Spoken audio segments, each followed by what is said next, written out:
Hey everybody, welcome to a new episode of Response Roundtable. Today I'm joined by a very special guest. We have muralist and organizer Jesse Yazzie. And so we're coming to you on site here in Seaside, Florida. And let's take it away. So, hi Jesse. Hey, how's it going? Oh, not bad. How are you? I'm good. Dene, originally from Loop and Black Mesa. I have you want me to say my clans? Yes, let's do the clans. Yeah? Mm-hmm. Okay, so my first one is Tachitni. My second one is Class Che. The third one is Kiani. And my fourth one is Tabahan. So, yeah, those are my four clans. Apparently I'm related to a lot of people. So, yeah, don't really know a whole lot about the origin stories, but yeah, that's what I've heard, throughout the interactions with other people, other natives. So, glad to be here. Yay, that's cool. So every episode of Response, we ask the same question to all of our guests. And the first question I have for you is, what is your favorite res slang, and use it in a sentence? Oh gosh, there's a lot. I like iya, and that's it's like scary, but my grandma would always say it towards my ex-girlfriend, saying, stay away from her, iya. So it just reminds me of her. She'd always tell me to stay away from my baby mama.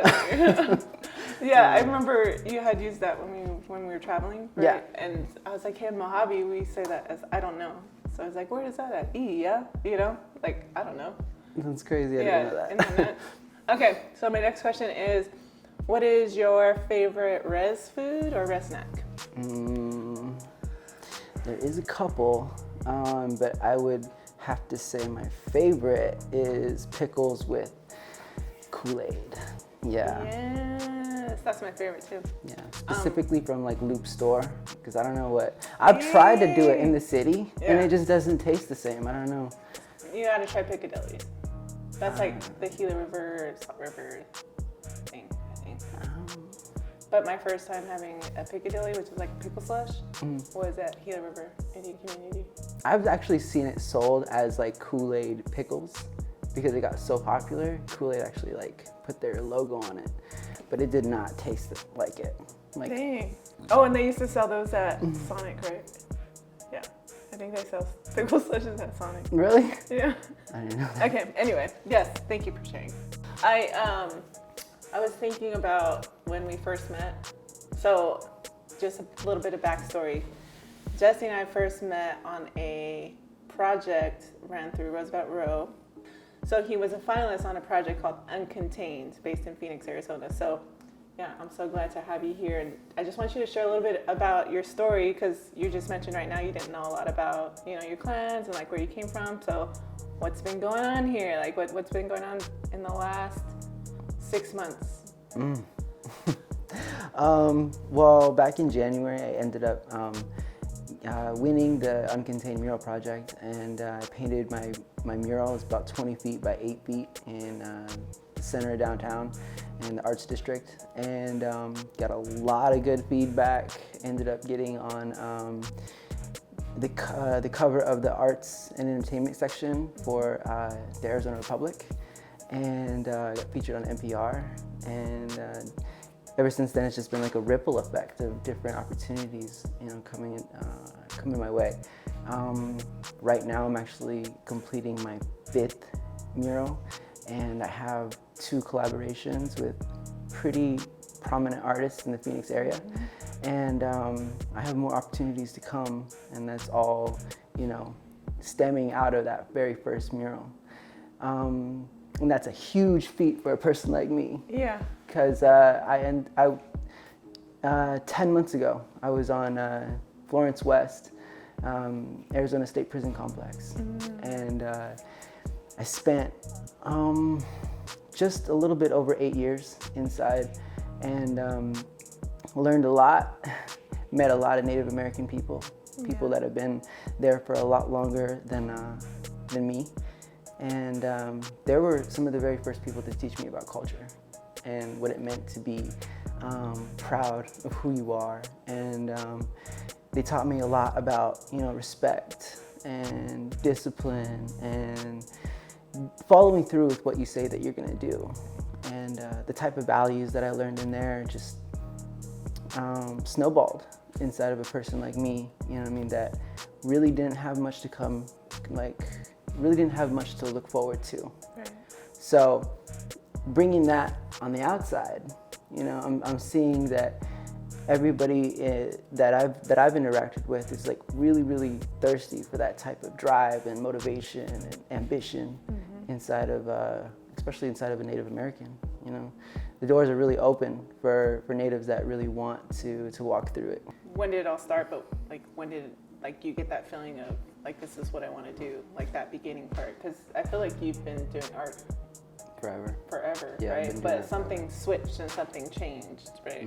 I had a friend tell me that I should talk about why I chose this life, and I talk a lot about prison, and I talk a lot about art and everything, but I never talk about why I ended up where I was. So tell me about that. You know what I'm saying?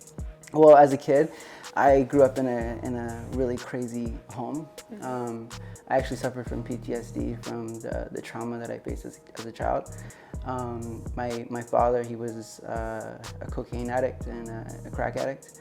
My mom was very, very, I'm not exactly sure the correct word, but she avoided conflict, and she didn't really fix the situation, and it enabled a lot of the trouble that was going on inside of my home. And I don't think that she understood how to deal with things that were going on. But it was one thing after another. I went days where I had to sleep inside of Bash's parking lots or rest areas, or sometimes we'd have to drive all night to my grandma's house just so that we could go to sleep in the actual bed. And for a person in North Phoenix, that's a 350-mile drive on a Tuesday night, and I have to go to school the next day, which I would miss, and if I did go to school, it was I'm too tired, and I slept in a corner of a van last night, and I'm not gonna do this work. My mind is in so many different places when I was at school, and I wasn't the only one. There was other kids that were having the similar situations, with their families. So we all gravitated together, and we were all trying to numb, in some way, shape, or form, what was going on at home. So that's what we did. And, not having that parental guidance or a father figure or a big brother even, somebody to look up to, it was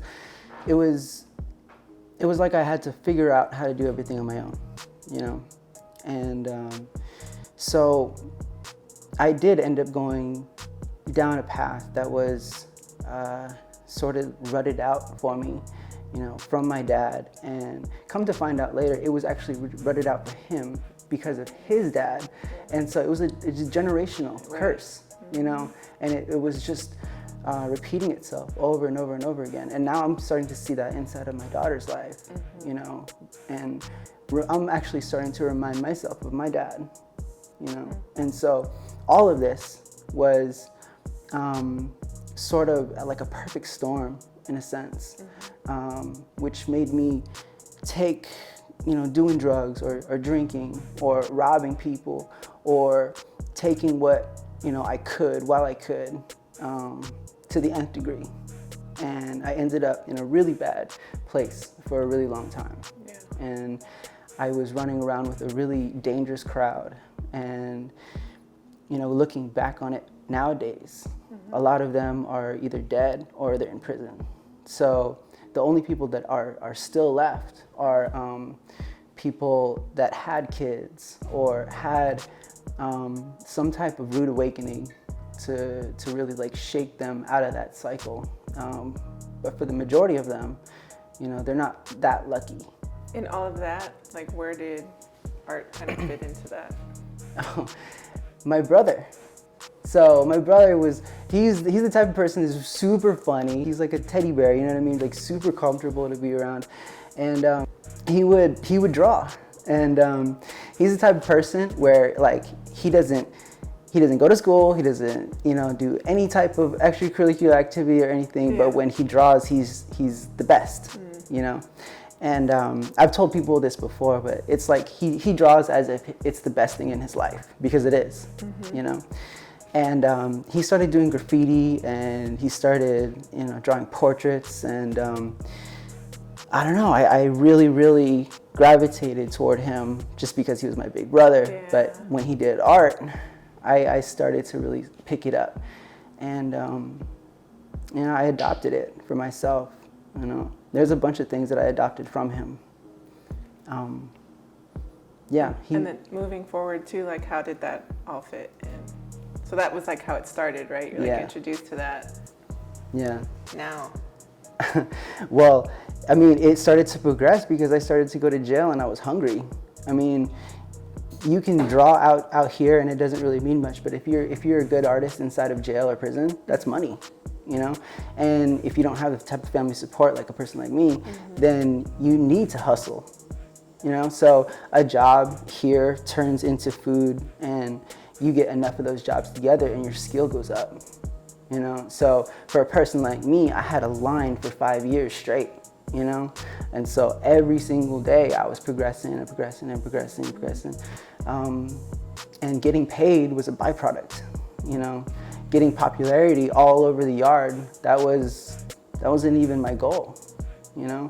So, I mean, it happened really organically, you know, how everything sort of just sharpened up into this like double-edged sword where I can have money if I want it, and I can eat if I want to, you know what I mean? So, yeah, it taught me a whole lot as far as entrepreneurial, you know, gathering people together. I was telling my friend that we actually sold 160 cards on Christmas, and at $5 a piece, and it got so big, I had to form a team, and I had to bring in an advertiser, I had to bring in a person, my assistant, and we had to rent out vans for all of the cards drying at one. We'd do 15 cards at one time, and we had 3 designs, and we had 5 different colors. So there's 15 different cards that somebody could choose from. Yeah. And my advertiser had a spreadsheet, you know, on a piece of paper with the person's bunk number, the type of card that they wanted, the different color that they wanted, the quantity, and how, if they paid or not, you know, for 160 different people, you know. And at $5 a piece, I was able to give away like $80 and still see enough profit for me to, you know, be comfortable, you know. And the big homies, the elders on the yard, they seen that, and they started to shoot people to me that didn't have anything, you know, and they started to tell me like, hey, help him out. He doesn't have anything. And his family doesn't want to help him. That's actually a really, really common story inside of prison. And I would take these people, and if they wanted to, if they didn't want to, I wouldn't help them. But if they did want to, I would help them out, and I would give them a job, and I would pay them for that job. And if they wanted to learn more, I was more than willing to help them out, you know? So that was how I started to organize and start to see the bigger picture on how I could like not only see one income from doing like individual artwork, but also doing portraits. Then it turned into tattoos. Then it turned into gaining interests from store. And then it turned into renting out TVs. And it would get to the point, where I needed to have help. So it's a start of where my entrepreneurial spirit, you know, really, really took off. Dang, you ain't lying. I didn't know all that. Yeah. I didn't know you did all that. That makes a lot of sense now, right? Like to seeing when I first met you into like what you have become in these last 6 months. So what has now transpired into, I mean, you talked a little bit about the mural project. Mm-hmm. So what else has been happening? Besides the mural? Yeah, I mean, you just had a major event. Yeah. Talk about organizing. The squash blossom market, that was something that happened that was super, super organic. I didn't go looking for it. It sort of just fell in my lap. So there's a Roosevel Row board member that's a good friend of mine. And I mentioned to her that I need about $20,000 to start my t-shirt company for the equipment and all the stuff that goes in with that.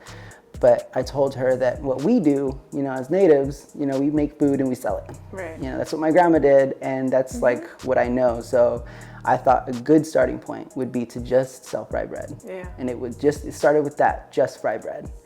And she was like, oh my gosh, that's such a good idea. We should bring vendors and we should, you know what I mean, turn this into an event. And I'm like, okay, you know what I mean? I don't know, I've never done it before, you know, but yeah, I'm down.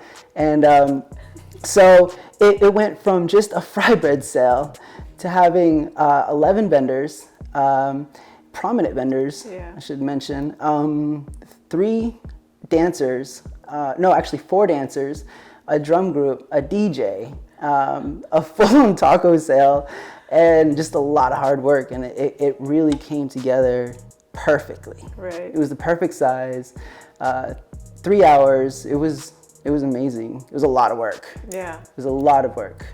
But that, I mean, you prepared yourself for all that, right? Yeah. Isn't that crazy? Yeah. I think the common thing that's kind of like resonating with me of how you speak about it just being so organic.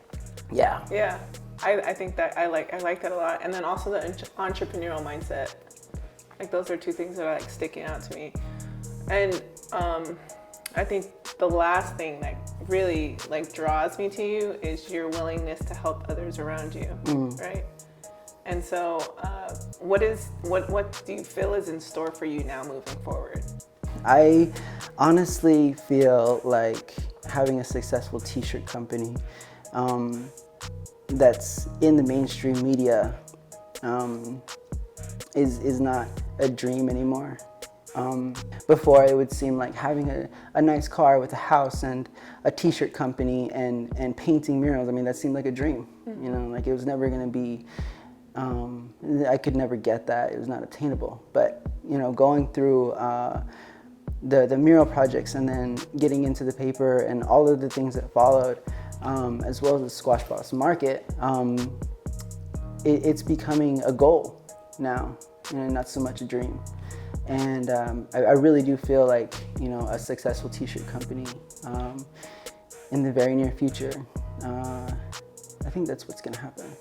And I believe that, you know, with the right people around me, it's gonna happen before I know it.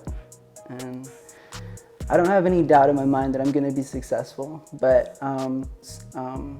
so yeah, I don't know what's gonna happen, but I feel that it's gonna be powerful. It's gonna be very, very exciting. I feel it, yeah. Yeah. I could resonate with that. I agree. I have one last question for you. And that is, what advice do you have for somebody that has gone through a situation like you and has gone through similar experiences? Is there any advice that you could share with them? I guess if you're there's different stages of who I was. You know, I mean, there was like the suicidal stage, and then there was like the stage where people see the talent, you know, and they start to like want to be around me and get behind whatever project that I'm doing. And then there's actually following through with it and seeing success. And for the person that's suicidal, I would say don't give up, that there's hope out there. I would always hear my grandpa's words in the back of my mind saying that you're important, that you're worth it, that there's people that love you, and to not give up on trying to be okay again, and that there's hope out there if you would really like search for it and find it. You know, there is a lot of hope out there. I know it's a scary thing, but if you want it, you can obtain it. you know. And if you're a little bit farther along where you're actually an artist that's gaining recognition locally, I would say don't stop.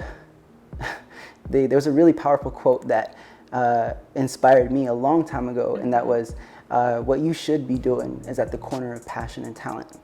And so, like, if you're not happy with where you're at, you know, I've worked at jobs where I hate being there, and I don't want to be there for a long period of time. And that person, I would say, just do what you feel is in the best interest of your mental state, and sort of take care of the talent that you have and cultivate it. And I believe that anybody who works really hard is going to see a positive outcome, you know. And for the person that is starting to see success, I mean, I would say surround yourself with positive people and powerful people. You are who you hang around with, and don't look back unless it's to remember how far you've come, you know, and just to keep on pushing and grinding. I mean, there's going to be a lot. It's always better on this side of the wall, you know. But I do think that if you keep on pushing yourself, you know, you're going to actually start to impress yourself, because that's what I've started to see. Yeah. So. Dang. Yeah. You know, I think my final kind of thought to all this, you know, I've got to spend some time with you here in the last 6 months. And I just even seeing you when I first met you until now, I mean, you see so much growth and like empowered, like I could see it glowing off you. You found that corner of passion and inside talent. Yeah, you see it, I can feel it. So I am very proud of you, and I really do appreciate you being in our company, because it does give us the same energy. So thank you for being a guest on our show. I really appreciate thank you it. guys. Yeah. I really appreciate it. I'm glad to be a part of you guys, whatever you're doing. So I know you've done several murals in Phoenix. Where can people see your work? Okay, so there's going to be 4 of them on Roosevelt. 3 of them are actually going to be at 2nd Street and Roosevelt. 2 of them are going to be on a container, and then one of them is going to be on the south wall of the APS building that's right by Roosevel Row.